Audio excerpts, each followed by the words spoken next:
Whoa. Barry! Jill, You're here too? you're here too. No. Let's separate again. Just a moment. I found something. What is it? Just take a look at this. Oh, Barry! Yeah. Barry! It's awful! What? I'm really embarrassed to see you now. Barry! Just leave me. Go quickly.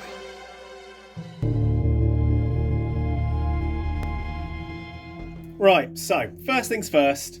This looks like it's been through a wanking competition. I apologise. Just needs a new one. So if anyone would like to donate to me some kind of yoga mat from Amazon, you know, get it on delivered, please fucking feel free.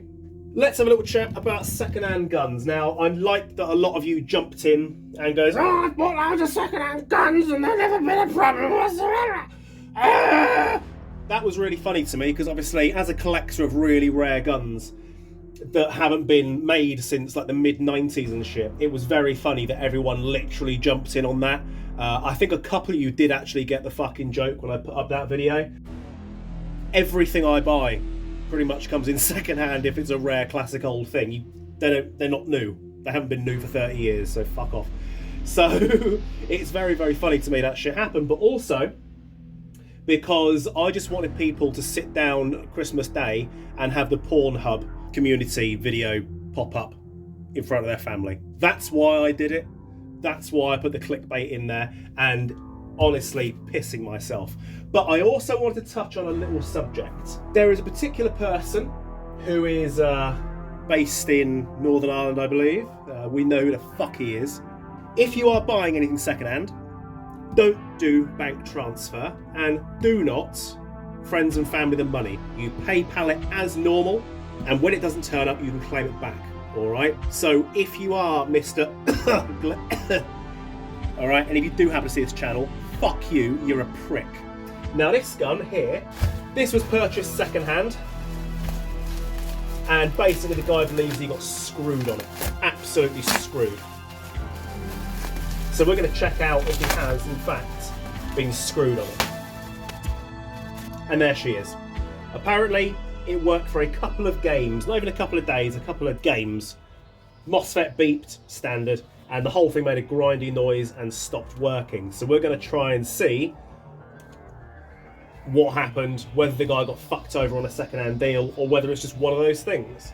Now, in the case of this other fella that I'm talking about, I don't believe this is the same person, but if you are going to buy something online, honestly, PayPal, pay for the fucking services, don't friends and family, and definitely don't send people money to bank transfer or anything like that, because there's this one motherfucker who is scamming everybody. He's been at it for years. I really am tempted to put some links in the description, to be honest, of his little fucking deeds.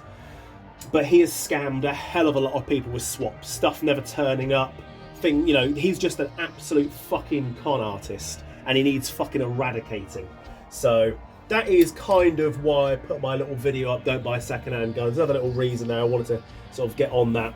So let's see what we can find inside here and see if there's anything going on. Now, I made a tiny fuck up recently, not recently, but a while back, where I basically said I really like the G&G 308 MBR, and this is not the 308, this is the regular 5.56, but yeah, I'm a little bit bugged. So since I've said, hey, you should buy a G&G fucking MBR 308, everyone has gone and bought one. It just so happens the gears don't even fucking fit in the gearbox. Literally, the spur gear hits things inside the gearbox, parts of the cast alloy of the gearbox, things that are meant to be there. And a lot of people have got fucked over with that real hard. But because it has gone crunchy crunch fuck off, we'll see what goes on. Woohoo! Yep. That's a no. Motor pinion's a little bit worn, but it's not too bad. Now this does very much look like they've kind of yoinked a lot of the Crytek design on this. And I don't have a massive issue with the Crytek gearbox as a whole, aside from the fact that there are so many bits in there a little bit proprietary. It's not a bad little gearbox, they don't really break, you know, so you can't piss and whinge about that. I just don't like things that are too proprietary. But realistically, until now, I've preferred these over the Crytek. Obviously, I'm going to shit a fucking kitten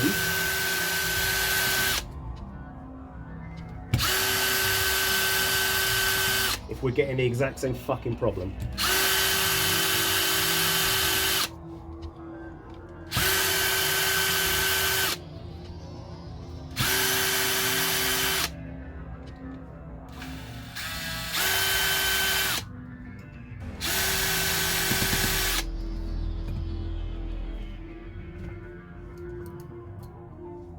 So,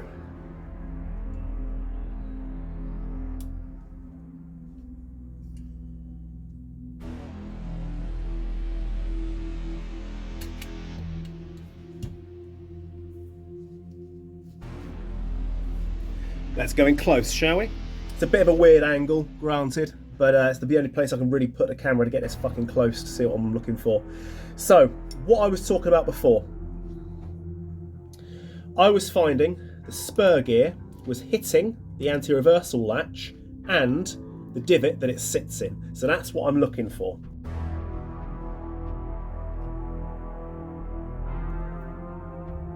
That gear is completely stripped. Look at that. Completely stripped. The fucking spur gear, the factory spur gear, is hitting where the anti-reversal is. Okay, so this here is a standard G&G spur gear, right? There is a slight difference. 17.5, 17.5, 32.7, 32.7. However, if you compare the sides of the shaft, you'll see they're different. There's a cutout here. 19, 17.3. Let's go back to the gearbox casing. I'm going to briefly clean all the schmut out.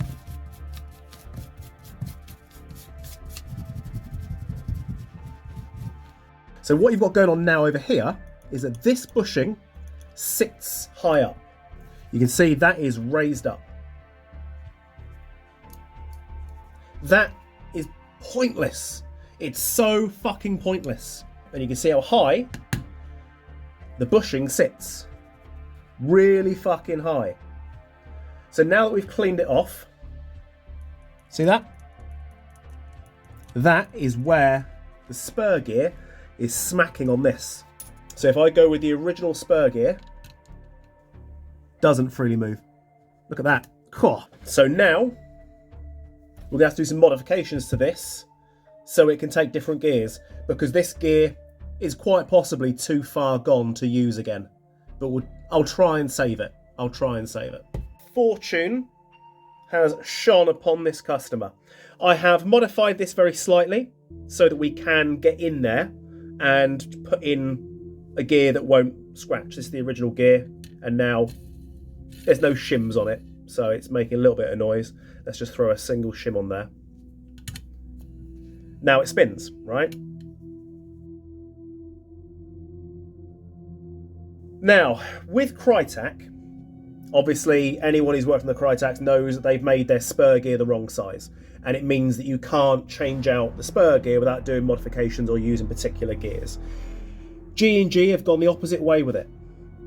I didn't notice it when I first measured it, but 19 on this normal G&G spur, and this one, which is the G2 type, 17.4. That means that I can change out to a different spur gear. Enough room is given to do it. I thought it'd be a problem, I was, oh fuck. But fortunately, I have room to shim. Thank fuck. So rather than trying to sort out all the scratches and dings, you can see I've already started on there. Rather than trying to sort all that shit out, what I'm doing instead, just changing out the bushings, the top 4 to solid, and then I'm going to be putting in internal bearing gears, and hopefully that means that we can't have any issues where it busts up these or anything else. So hopefully that's the solution. Hopefully.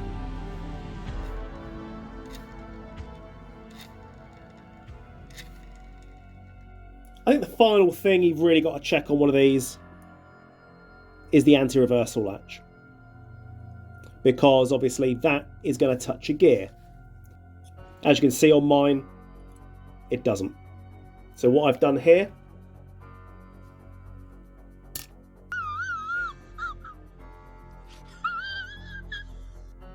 I've just removed material from that.